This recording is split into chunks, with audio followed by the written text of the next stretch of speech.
right, let's jump into this. We're diving deep into the Berlinale today. It's February 14th, and we're right in the thick of things. You know, the 75th Berlin International Film Festival. Wow, 75 years. Yeah, I mean, talk about a legacy. For those who might not be as familiar, think Cannes or Venice, but, you know, with that distinct Berlin vibe. Right, a little edgier. Exactly, edgier. You've given us a mountain of articles to go through so we can extract the good stuff, all the juicy bits. Definitely a lot to unpack. That's right. It's going to be fun. So we'll be your guides to the Berlinale, no passport required. And, you know, got to start with the big news, right? Tilda Swinton. Oh, yeah, huge. The Honorary Golden Bear for Lifetime Achievement. It's such a well-deserved honor. She's such a captivating actress, constantly pushing the boundaries. And that androgynous style, iconic. Totally. But then she drops this What bombshell. about the break? Yeah, that was unexpected. Taking a break from acting. After Berlin.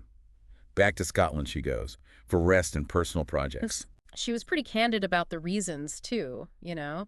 The pressure of filmmaking in a post-pandemic world. Right, and that whole smash-and-grab financing environment. Exactly. It's like independent films are getting rushed into production, which, you know, makes you wonder what it means for the future of indie cinema. Yeah, it's a little concerning, especially coming from someone as influential as Tilda Swinton. For sure. It makes you realize how much the industry is still grappling with the aftershocks of everything that's happened. And, you know, she didn't shy away from the controversy either. Oh, right, the boycott. Yeah, all those calls for boycotts related to last year's events. She attended anyway, feeling that dialogue was more important. It's a tough spot to be in. It is, but it shows she's not afraid to use her platform. Now, we can't talk about the Berlinale without talking about the Oscars. Oh, for sure. It's always a hotbed for Oscar buzz. Yeah. This year, all eyes are on Timothée Chalamet. Oh, really? What's he up to? He's in Berlin for the German premiere of A Complete Unknown. What's that one about? He plays Bob Dylan. Whoa, no way. Bob Dylan. That's a huge role to take on. Yeah, talk about a challenge. But he's got that incredible range, you know, the ability to really disappear into his roles. The early buzz is that he absolutely nails it. I bet. You think he's got a shot at the Oscars? He's already considered a frontrunner for Best Actor at the 2025 Oscars. Wow, that's impressive. Definitely a performance to watch out for. Okay, so we've got Tilda Swinton, Timothée Chalamet. Who else is making waves at the Berlinale? Well, we can't forget about the dynamic duo, Richard Linklater and Ethan Hawke. They're back with a new film, Blue Moon.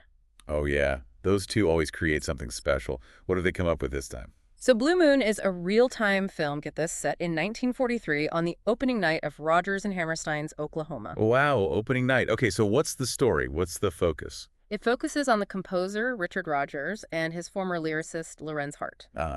Lorenz Hart, played by Hawk, I'm assuming. You got it. He's struggling with alcoholism, which adds another layer of complexity to their relationship. Sounds intense. Do you think this one has Oscar potential?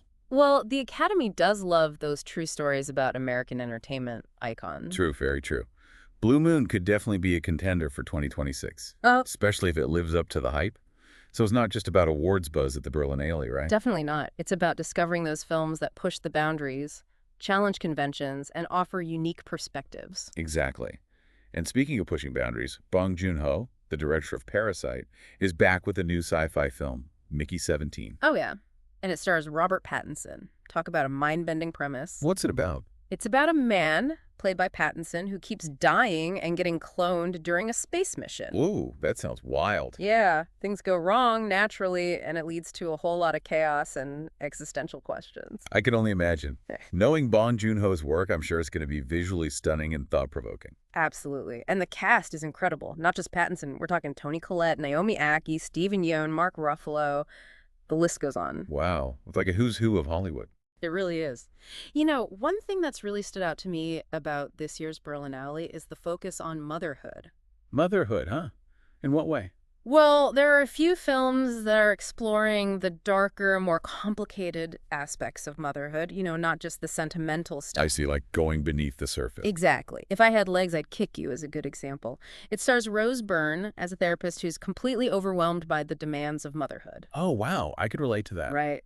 And then there's Mother's Baby, a German film where a woman suspects that her newborn was swapped at the hospital. That sounds terrifying. Right. It plays on those deep-seated fears that every parent has.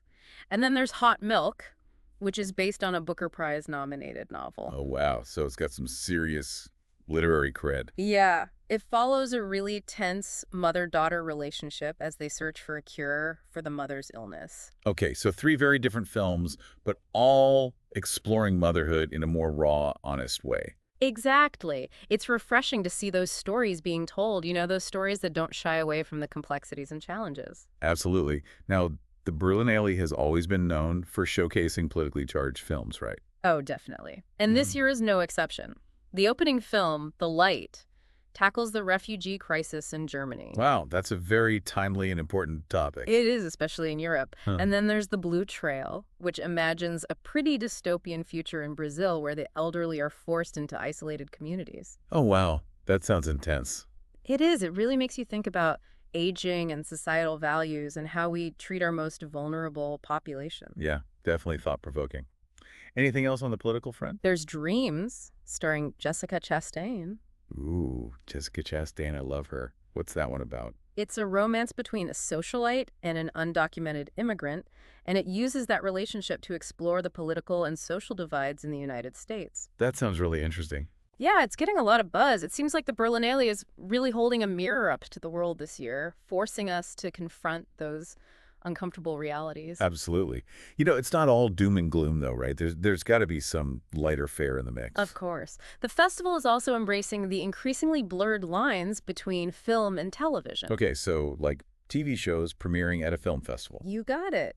They're premiering the first 2 episodes of The Narrow Road to the Deep North, a mini-series based on the Booker Prize-winning novel. Wow, another Booker Prize winner. Okay, what's this one about? It's about an Australian soldier, played by Jacob Elordi from Euphoria, who's held prisoner in a Japanese POW camp during World War II. Sounds heavy. Oh, it is. Hmm. The book is known for its intensity, its raw depiction of the human condition under unimaginable circumstances. And with a director like Justin Kurzel, who did True History of the Kelly Gang, I'm sure it's going to be visually stunning and emotionally gripping. For sure. The story also delves into the main character's pre-war love affair and how that shapes his experience in captivity, like those memories that haunt us. Wow, that sounds really powerful. So from those big politically charged dramas to these more intimate character studies to sci-fi mind benders, it seems like the Berlinale really has something for everyone this year. It really does. It's more than just a film festival. It's a reflection of the world we live in with all its complexities and contradictions. Absolutely. It's a cultural event, a place where art and life intersect and spark conversations. Exactly.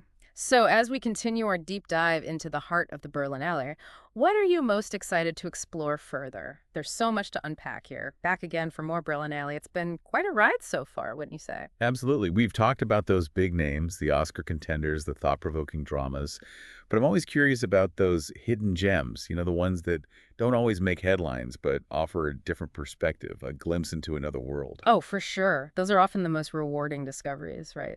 They are. They really are. Have you stumbled across any of those during your Berlinale adventures? Well, there's this really fascinating documentary from Senegal called The Salt Road. The Salt Road, huh? What's that one about? It follows a group of women who harvest salt from this remote lake. Okay, salt harvesting. That's interesting. And why did this one stand out to you?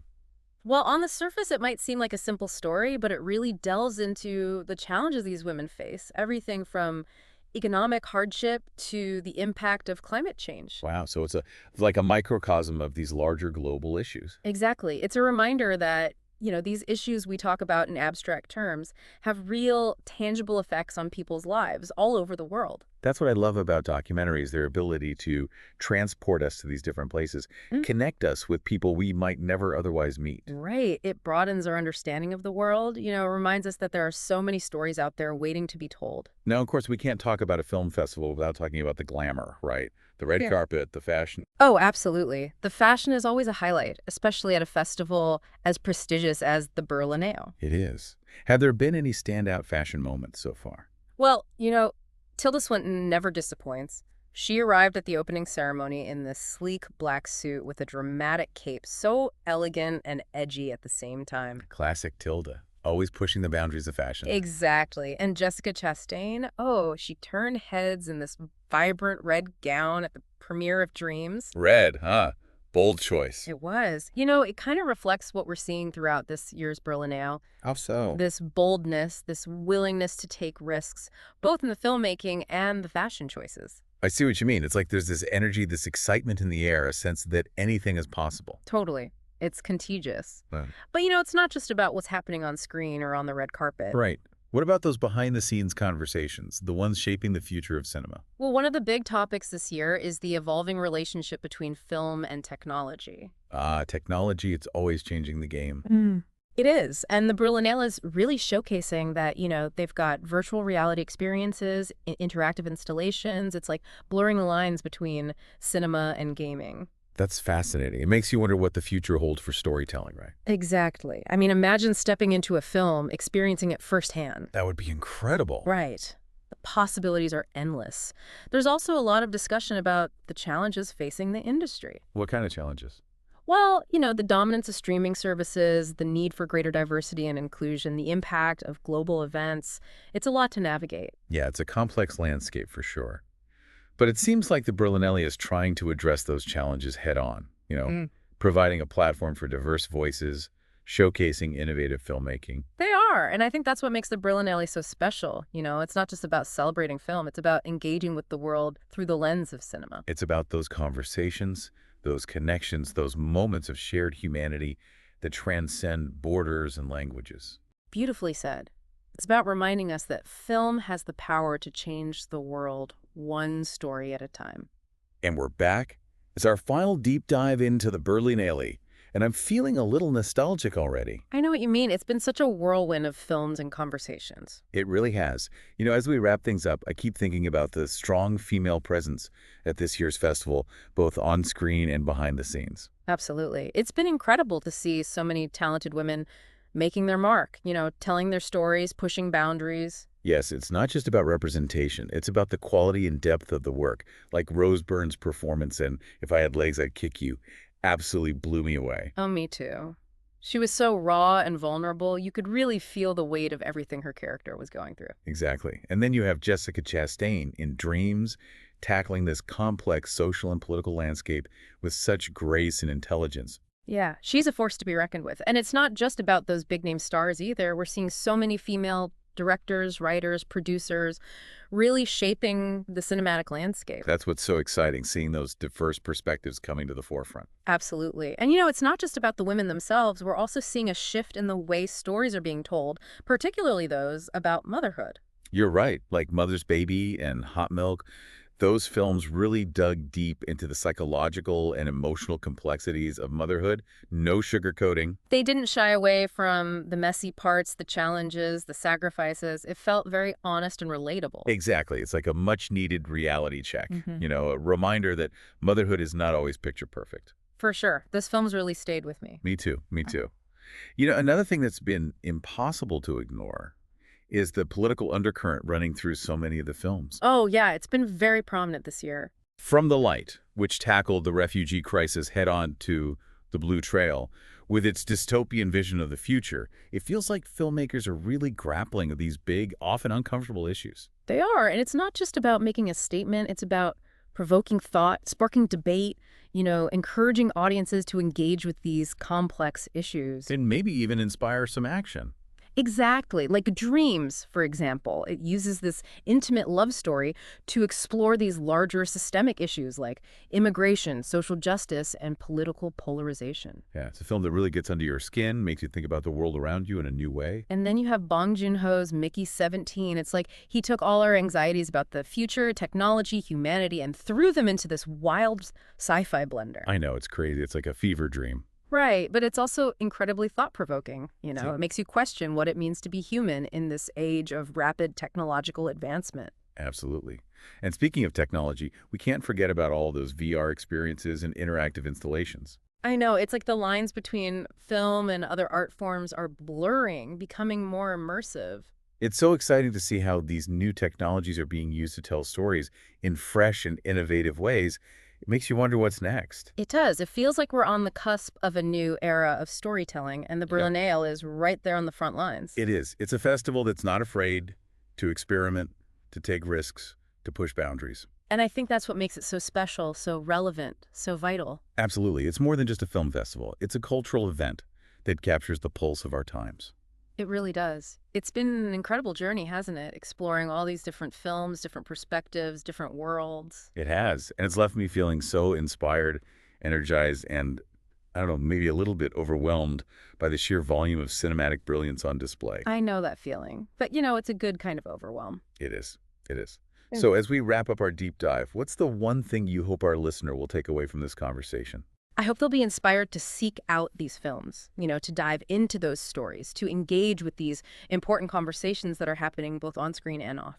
Beautifully said. The Berlinale is a reminder that film has the power to connect us, to challenge us, to move us, to make us think, to make us feel, and to make us see the world in new and unexpected ways. Exactly. It's a celebration of the human spirit expressed through the art of cinema. And on that note, we'll bring our Berlinale deep dive to a close. Thank you for joining us on this cinematic journey. Until next time, keep exploring, keep watching, keep those conversations going.